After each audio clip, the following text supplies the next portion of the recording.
كتب عليكم إذا حضر أحدكم إن ترك خيرا الوصية للوالدين والأقربين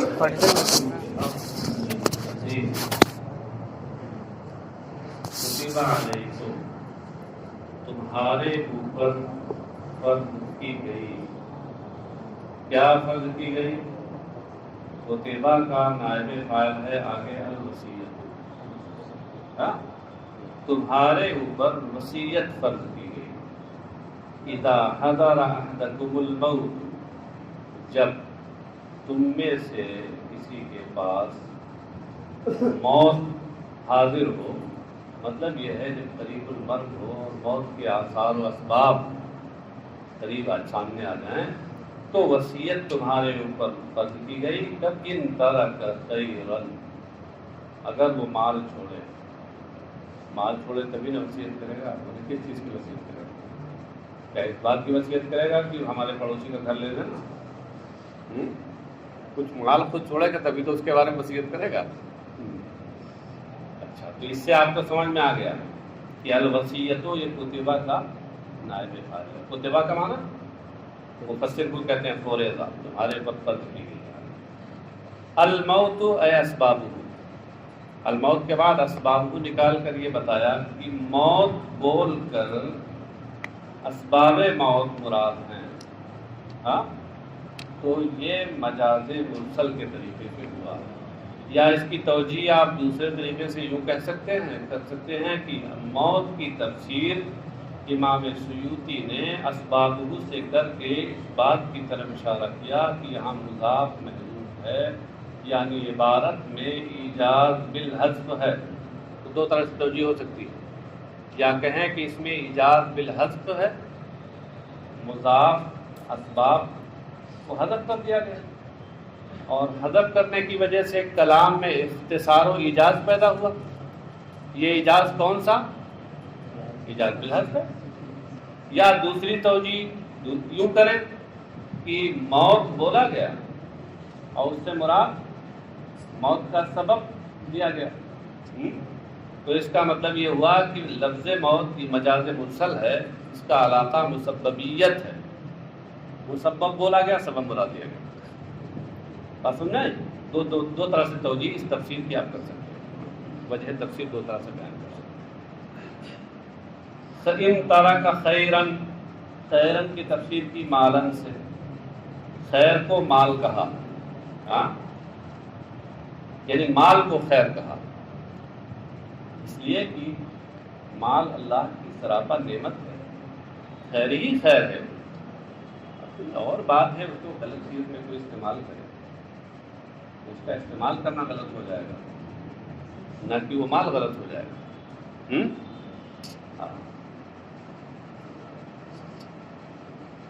الوصیتوں کو بتا رہے مرفوع بکتبہ.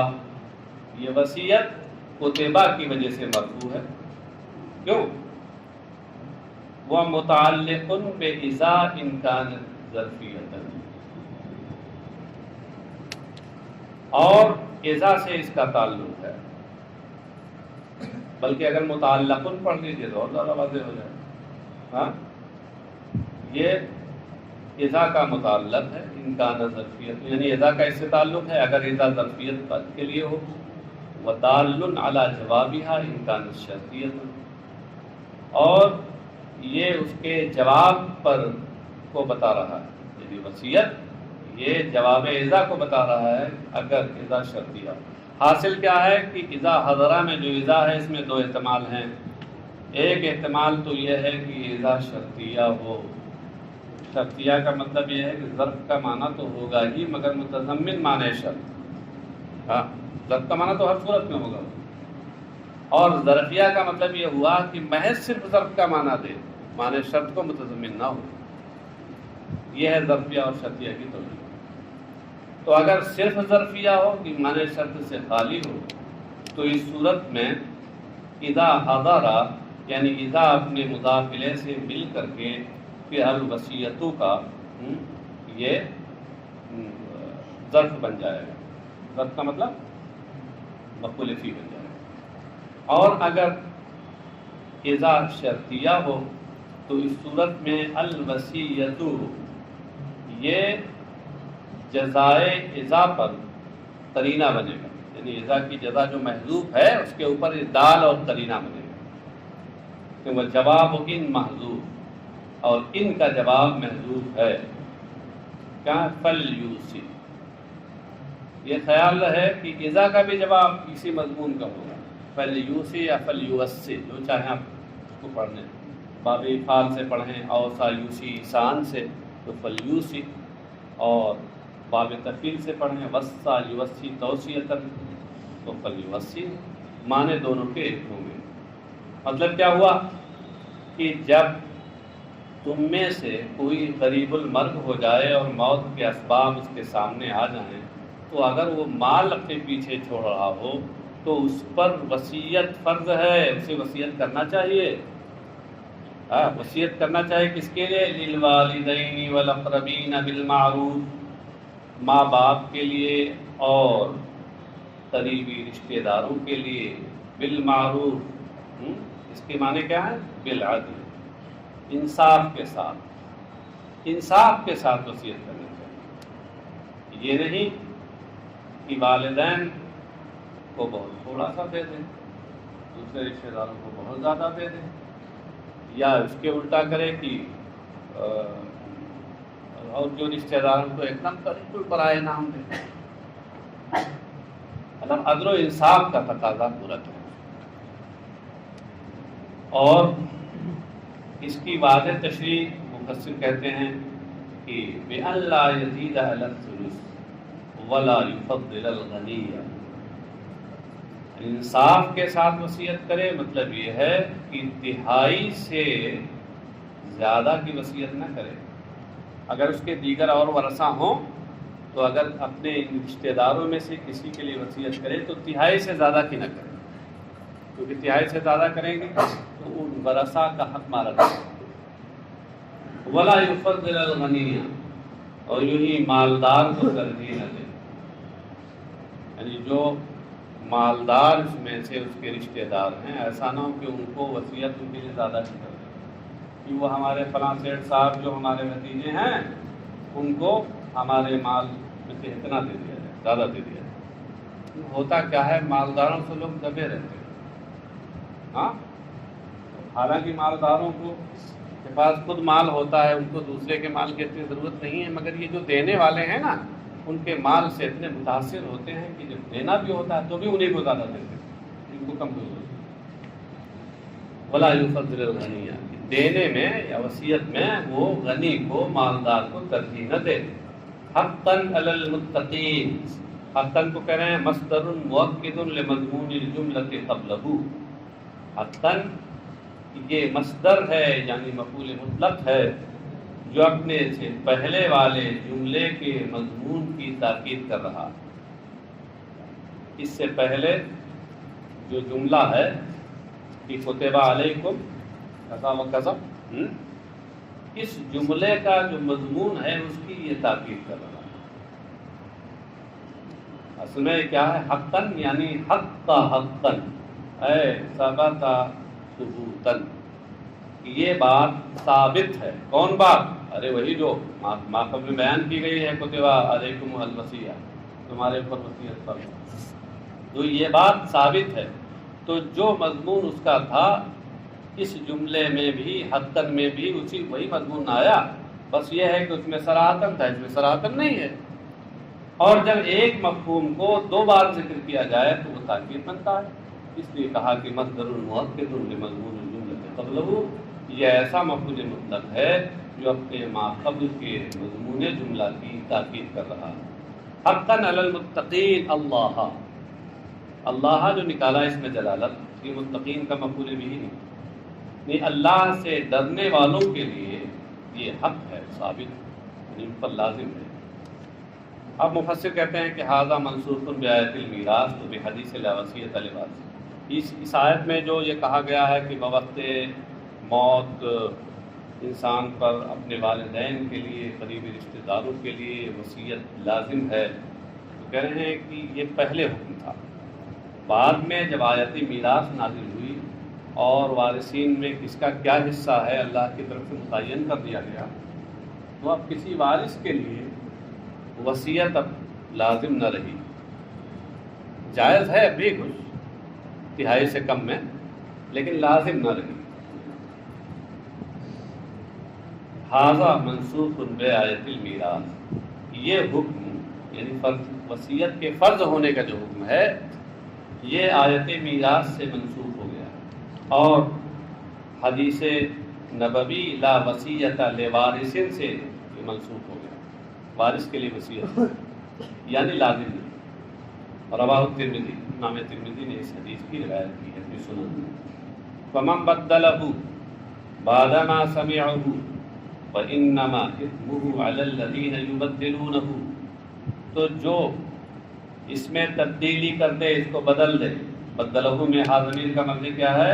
الایساء، اس تفسیر سے صرف ضمیر کا مرجع بتایا بس، یعنی اس وصیت کو اگر وہ بدل دے، اب جو بدل دے، یہ جو سے کون مراد ہے؟ فمن میں جو من ہے اس میں بھی تو ابہام ہے، اس سے کون مراد ہے؟ من شاہد و وصی، تو جو گواہ یا جو وصی اس وصیت میں تبدیلی کر دے، بعد ما سمعہ علمہ، اس کو سننے جاننے کے بعد، فإنما اثمہ علی الذین یبدلونہ، تو اس بدلی ہوئی وصیت کا گناہ ان بدلنے والوں پر ہے۔ مفہوم سمجھ میں آیا؟ دیکھیے، جب وصیت کی جاتی ہے تو وہاں پر چند لوگ ہوتے ہیں، ایک تو وصیت کرنے والا ہوتا ہے جس کو موصی کہا جاتا ہے، دوسرے وہ شخص ہوتا ہے جس کے لیے وصیت کی جاتی ہے، اس کو موصی لہو کہتے ہیں، تیسرے وہ شخص ہوتا ہے، کبھی کبھی ہوتا ہے، ہر جگہ نہیں ہوتا، کبھی کبھی وہ شخص ہوتا ہے کہ جس کو وصیت کی جاتی ہے کہ تم ان کو دے دینا، جیسے مثال کے طور پر جو موصی لہو ہے، جس کے لیے وصیت کی گئی، وہ چھوٹا بچہ ہے، وہ ابھی اس لائق نہیں ہے کہ جس چیز کی وصیت وہ کر رہا ہے اس پر وہ قبضہ کر لے گا اپنے، تو کسی دوسرے بڑے کو ایک طرح سے ذمہ دار بنا دیا جاتا ہے کہ بھائی میں وصیت کر رہا ہوں کہ میرے مال کا اتنا حصہ اس بچے کو دے دیا جائے میرے۔ اب جس شخص کو وصیت کرے گا وہ وصی ہوگا، وصی، اور جس مال کی وصیت کی جائے وہ موصی بھی ہوگا، تو موصی، موصی لہو، موصی بھی، وصی، ہاں، اور وہاں کبھی کچھ اور لوگ بھی ہوتے ہیں جو گواہ ہوتے ہیں اس وصیت، بات سمجھے؟ یہ الفاظ کچھ آئیں گے، سب نہیں آئیں گے، کچھ آئیں گے، اس لیے ہم نے سب کی تشریح کر دی۔ اب آپ دیکھیے، کہتے ہیں جو گواہ یا جو وصی اس وصیت کو بدل دے، بعد ما سمعہ، اس کو سننے کے بعد، وصیت کو سننے کے بعد، مفسر نے اس کی تفسیر میں کہا علمہ، کہ سماعت سے مراد علم ہے، یعنی اس کا جو نتیجہ ہے وہ مراد ہے، کوئی سننا ضروری نہیں ہے بلکہ جاننا ضروری ہے، جاننے کے بعد بدل دے، فإنما اثمہ علی الذین یبدلونہ، تو اب اس وصیت کا گناہ، اسمہ میں ہا ضمیر کا مرجع عیسیٰ ہے، مگر وہ عیسیٰ المبدل، عیسیٰ المبدل، اس بدلی ہوئی وصیت کا گناہ ان بدلنے والوں پر ہے، علی الذین یبدلونہ، حالانکہ یوں کہہ دیتے کہ فإنما اسمہ علیہم یا علیہ کہہ دیتے، کیونکہ جب کسی چیز کا ذکر ایک بار اس میں ظاہر کے طور پر آ جائے تو عربوں کا طریقہ یہ ہے کہ پھر وہاں ضمیر استعمال کرتے ہیں دوبارہ کے لیے، دوبارہ سے بارہ کے لیے، مگر یہاں کیا کیا کہ علیہم یا علیہ کہنے کے بجائے الذین یبدلونہم رکھ دیا، ضمیر کی یہ موقع ضمیر کا تھا اور رکھ دیا وہاں اس میں ظاہر، کہتے فیہ اقامت الظاہر مقام المثبت، اس میں ضمیر کی جگہ اس میں ظاہر کو قائم کیا گیا ہے، رکھ دیا گیا ہے۔ اس کے بارے میں کئی بار اور دلالت میں آپ علم معانی میں پڑھتے ہیں کہ کبھی کبھی کلام کو مقتضائے ظاہر کے خلاف لایا جاتا ہے، اس کے بہت سے طریقے ہیں، ان میں سے ایک طریقہ اقامت الظاہر مقام المثبت، اس کے بہت سے نکتے اور خوبیاں ہوتی ہیں، وہاں پڑھیے گا۔ ان اللہ سمیع علیم، یقیناً اللہ سننے والا ہے، وصیت کرنے والے کی بات کو سننے والا ہے، علیم بفعل وصی، اور وصی کے فعل کو جاننے والا ہے۔ وصیت کرنے والے نے کیا کہا یہ اللہ سنتا ہے، اور جو وصی نے کیا کیا اس کی وصیت کے ساتھ یہ اللہ جانتا ہے۔ فَمُجَازٍ عَلَيْهِ علیم، اس کے بعد فَمُجَازٍ عَلَيْهِ، مجاز مت پڑھ لیجیے گا، حقیقت مجاز کے چکر میں پڑے رہ جائیں گے۔ ہاں یہ مجازن ہے، جازا یجازی، مجازات سے اس میں فاعل مجازن، جس کا معنی ہوتا ہے جزا دینے والا، بدلہ دینے والا۔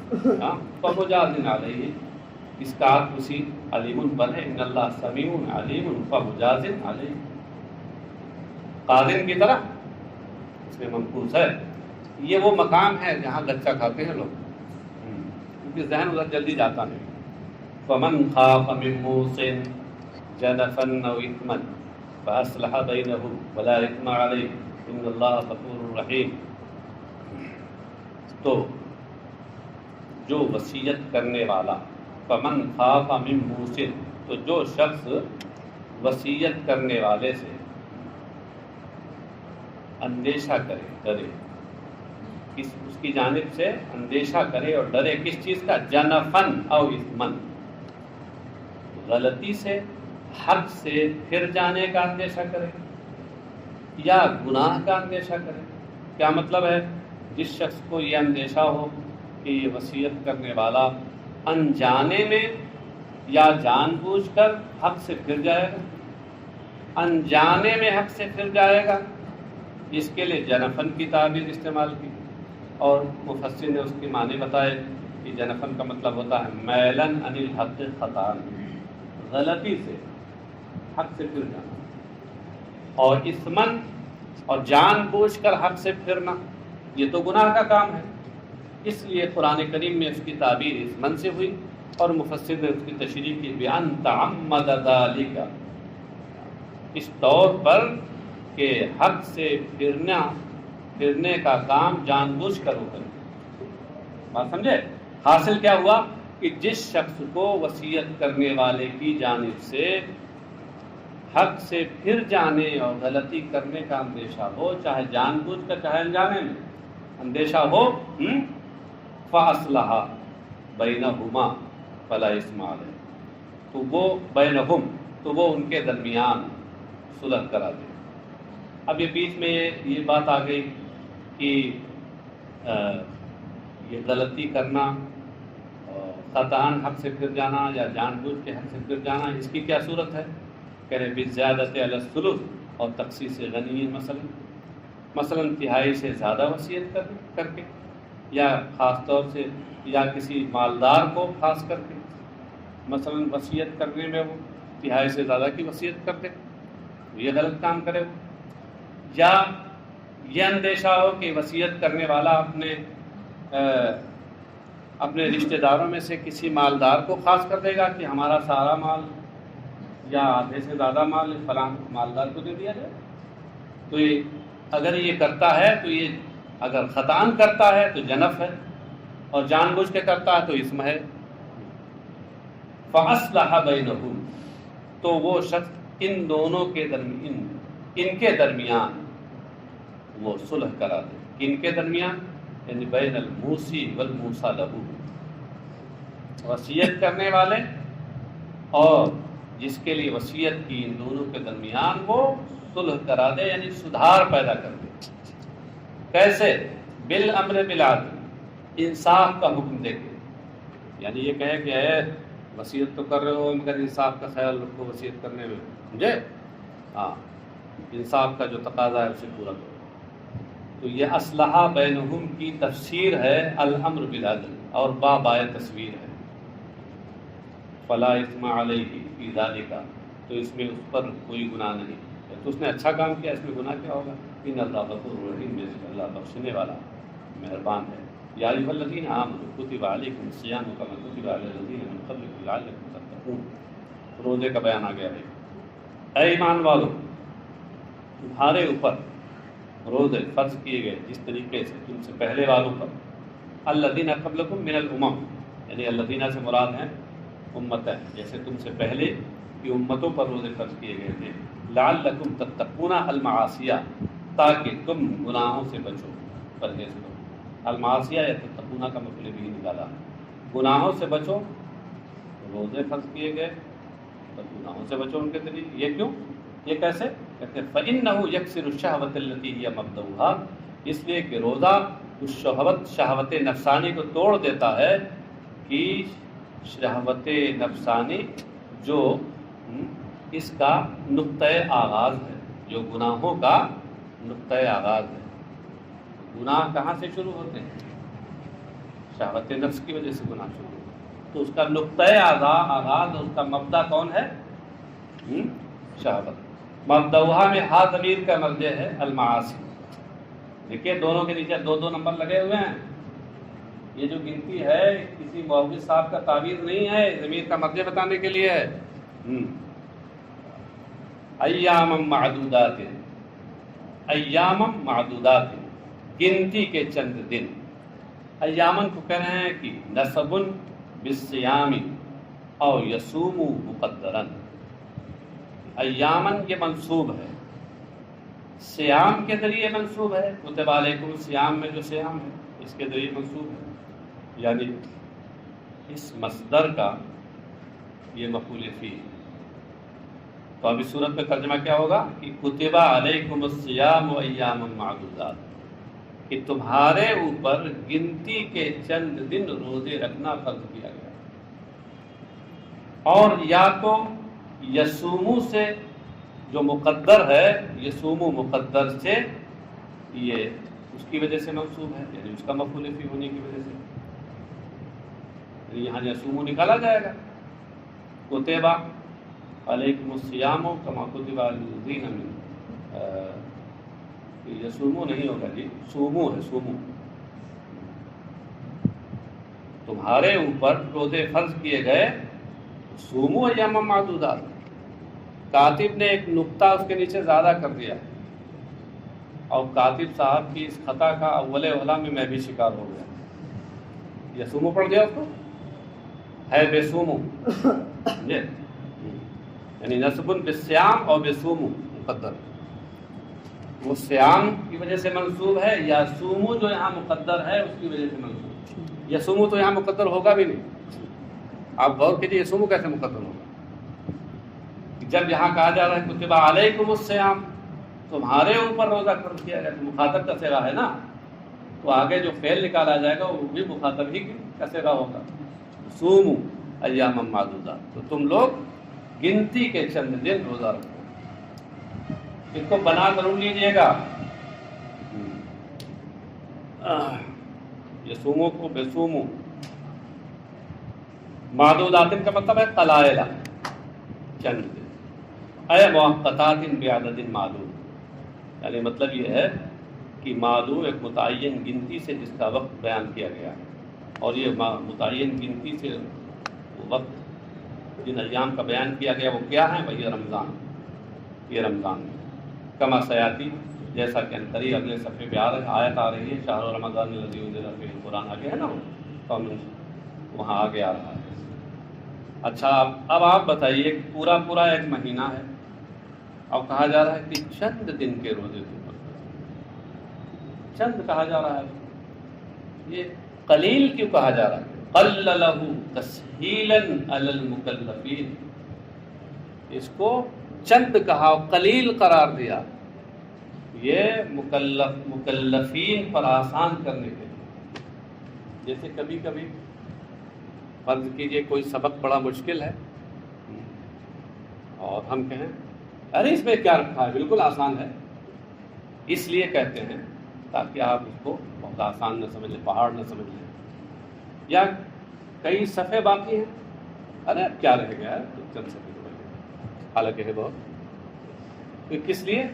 تاکہ اس کو آپ کے لیے آسانی ہو جائے، اس کو آسان سمجھ۔ کبھی کبھی ایسا ہوتا ہے کہ کوئی چیز جو مشکل ہوتی ہے اگر اس کو آسان کہہ دیا جائے تو اس کا ذہن پر اثر پڑ جاتا ہے، اور کبھی کبھی آسان چیز کو مشکل اگر بنا دیا جائے اور مشکل کہہ دیا جائے تو پھر بہت سے لوگ تو ہتھیار پہلے ہی ڈال دیتے ہیں۔ میں اس کی ایک مثال پیش کرتا ہوں۔ شرح جامی جو پڑھائی جاتی تھی تو اس میں ایک بحث آتی تھی حاصل محصول کی، کوئی بہت زیادہ مشکل نہیں ہے، ٹھیک ہے، تھوڑی سی توجہ کی ضرورت ہے، پر اتنی مشکل نہیں ہے کہ اب صاحب کیا ہوا، کچھ لوگوں نے اس پر رسالے لکھ دی حاصل و محصول، اور اب اس کے بعد جب وہ بحث آتی تھی تو حضرات اساتذہ کرام عموماً اس سے پہلے ایک دن تقریر کرتے تھے، بہت اہم بحث ہے، اس کا سمجھنا کوئی آسان نہیں ہے، اس میں بہت سے گوشے نکلتے ہیں، یہ ہے وہ ہے وہ ہے، تو اب جتنے ذہین بچے ہوتے تھے وہ بھی تھوڑے کسی حد تک بددل ہو جاتے تھے، اتنی مشکل ہے تو اور جو بیچارے کمزور ہیں وہ تو پہلے ہی سے ہتھیار ڈال دیتے کہ اب جب اتنی مشکل ہے اس پر رسالے لکھے گئے ہیں، ہاں، تو ہم اس میں اپنا ذہن لگا کہ کیا کریں، سمجھ پائیں گے نہیں۔ متوسط لوگ وہ بھی بددل ہو جاتے ہیں۔ حالانکہ اگر یہی میرے استاد نے جب اس کو پڑھایا تو انہوں نے کہا کہ اگرچہ اس پہ رسالے لکھے گئے، بات وہی کہی، اگرچہ اس پہ لوگوں نے رسالے لکھے لیکن کوئی اتنی اہم بات نہیں ہے، خلاصہ اس کا یہ ہے، بس اس خلاصے کو ذہن میں رکھو، کل پوری بحث سمجھ میں آ جائے گی، اور واقعی کچھ نہیں سمجھ، بالکل آسانی کے ساتھ سمجھ میں آ جائے گی۔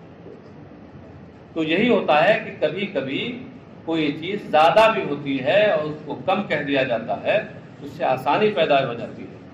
ہیں تو 30 دن کے روزے، مگر ان کو اللہ پاک تعالیٰ نے فرمایا ایام معدودات، یہ گنتی کے چند دن ہیں، قللہ تسہیلا علی المکلفین، کہ مکلفین کو پر آسان بنانے کے لیے اسے قلیل کہا ہے۔ محشر نے نیچے لکھا وَإِن كَانَ كَثِيرًا، اگرچہ ہے حقیقت میں زیادہ، 30 دن کے روزے ہیں، کم سے کم 29 دن مہینے بھر کے روزے ہیں۔ فَمَنْ كَانَ مِنْكُمْ مَرِيضًا أَوْ عَلَى سَفَرٍ فَعِدَّةٌ مِّنْ أَيَّامٍ أُخَرَ، تو تم میں سے جو مریض ہو حین شہودہ، اس مہینے کے آنے کے وقت، جب رمضان کا مہینہ، روزے کا مہینہ آ جائے، اس کے آنے کے وقت تم میں جو بیمار ہو، او علی سفر، یا سفر میں ہو، سفر سے مراد سفر شرعی ہے جس میں قصر ہوتا ہے، مفسر کہتے ہیں علی سفر اے مسافرن سفر القصر، یعنی وہ ایسا سفر کرنے والا ہو جو قصر والا سفر ہے، یہ مسافر شرعی جو ہوتا ہے اسی پر قصر ہوتا ہے۔ وَأَجْهَدَهُ الصَّوْمُ فِي الْحَالَيْنِ، اور کہتے ہیں دونوں حالتوں میں روزہ اسے پریشانی میں ڈال دے، فَأَفْطَرَ، تو پھر وہ روزہ چھوڑ دے، فَعِدَّةٌ مِّنْ أَيَّامٍ أُخَرَ، چھوڑ دے کا مطلب یہ ہے نہ رکھے، فَعِدَّةٌ مِّنْ أَيَّامٍ أُخَرَ، تو اس کی گنتی دوسرے دنوں میں ہے، یعنی فعلیہ عدد ما افطر، عدت بمعنی عدد، اور علیہ نکال کر یہ بتایا کہ عدت یہ مبتدا ہے اور اس کی خبر محذوف ہے، وہ ہے علیہ، ہاں، علیہ ڈائریکٹ نہیں خبر بنے گی، جار مجرور کو جب خبر بتایا جاتا ہے تو اس کا مطلب یہ ہے کہ اپنے متعلق سے مل کر، تو اس کے اوپر ان کی گنتی لازم ہے جو روزے اس نے چھوڑے دوسرے دنوں میں، یعنی یصومھا بدلہ، یعنی اس کے بدلے میں وہ روزے وہ رکھے۔ وعلی الذین یطیقونہ فدیۃ طعام مسکین، اور جو لوگ الذین یطیقونہ پر فدیہ ہے، اور یہ فدیہ ایک مسکین کا کھانا ہے، گاڑا ہو رہا ہے کہ الذین یطیقونہ پر فدیہ ہے، ہاں، اور وہ فدیہ کیا ہے؟ مسکین کا کھانا ہے۔ یہ الذین یطیقونہ کا کیا مطلب ہے؟ اس کی دو تفسیریں ہیں۔ پہلی تفسیر الذین یطیقونہ یعنی الذین لا یطیقون، لا یہاں محذوف، مطلب کیا ہے کہ وہ لوگ جو طاقت نہیں رکھتے، یہ جو لا محذوف ہے یہ بغیر کسی دلیل کے نہیں کہہ رہے ہیں، بلکہ حضرت ام المومنین حفصہ کی جو قرات ہے، اگرچہ وہ قرات شاذہ ہے مقام پر، لیکن اس میں لا موجود ہے، یعنی الذین لا یطیقون، اور آپ سے میں بار بار بتا چکا ہوں کہ قراءت شاذہ بھی جو ہوتی ہے وہ تفسیر کے کام آتی ہے، اس سے معنی کی توضیح ہوتی ہے۔ وہ لوگ جو روزے کی طاقت نہیں رکھتے، بوڑھے ہونے کی وجہ سے یا ایسی بیماری کی وجہ سے، لا یرجا برؤہ، جس بیماری کے ٹھیک ہونے کی امید نہ ہو، فدیتن، تو اس پر فدیہ ہے۔ مطلب یہ ہوا کہ بڑھاپے کی وجہ سے یا ایسی بیماری کی وجہ سے کہ جو بیماری ٹھیک ہونے والی نہیں ہے، اس کی امید نہیں ہے، اس کی وجہ سے اگر کوئی شخص روزہ رکھنے کی طاقت نہیں رکھتا تو اس پر یہ ہے کہ فدیہ دے۔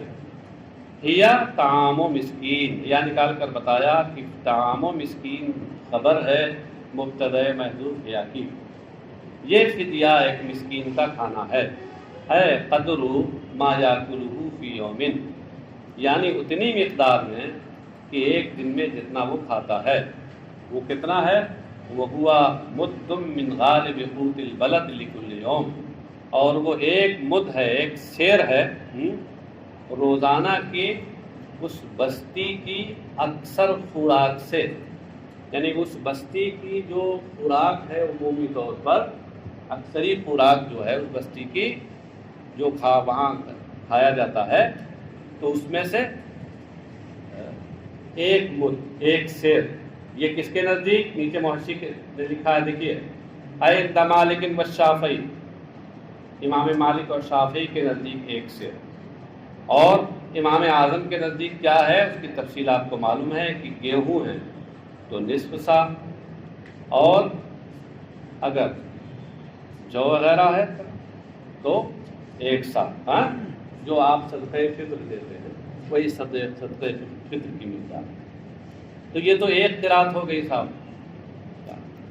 نہیں، یہ فدیت و طعام مسکین، یہاں بھی دو قرات ہیں، ایک تو فدیتن طعام و مسکین ہے کہ طعام و مسکین یہ خبر ہو مبتدأ محذوف ہیا کی، اور پھر یہ جملہ صفت بنے فدیتن کی، اور ایک قرات میں باضافت فدیہ وہی للبیان، اور ایک قرات میں فدیہ کی ما بعد کے طرف اضافت کے ساتھ، یعنی فدیت و طعام مسکین جو، اور یہ اضافت بھی برائے بیان ہے، اضافت بیانیہ جس میں مضاف الیہ مضاف کا بیان ہوتا ہے۔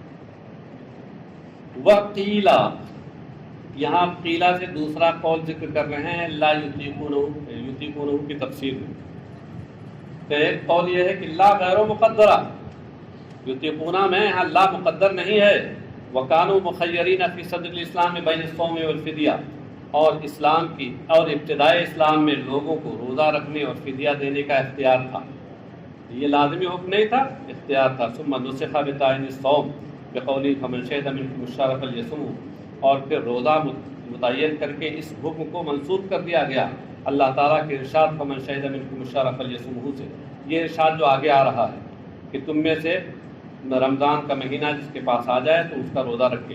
قال ابن عباس، حضرت عبداللہ ابن عباس کہتے ہیں، الا الحامل والمرضع، وہ اوپر والا جو حکم ہے اگر وہ منسوخ نہ بھی ہو تو حامل اور مرضع، حاملہ عورت اور دودھ پلانے والی عورتیں اس سے مستثنیٰ ہیں۔ اذا افطرت خوفا علی الولد، جبکہ اپنی اولاد کی اندیشے سے، خوف سے وہ روزہ نہ رکھے، فإنها باقیۃ بلا نسخ فی حقہما، کہتے ہیں کیونکہ یہ ان دونوں کے حق میں بغیر نسخ کے باقی ہے، یعنی ان کے حکم یہ منسوخ نہیں ہے۔ چلیے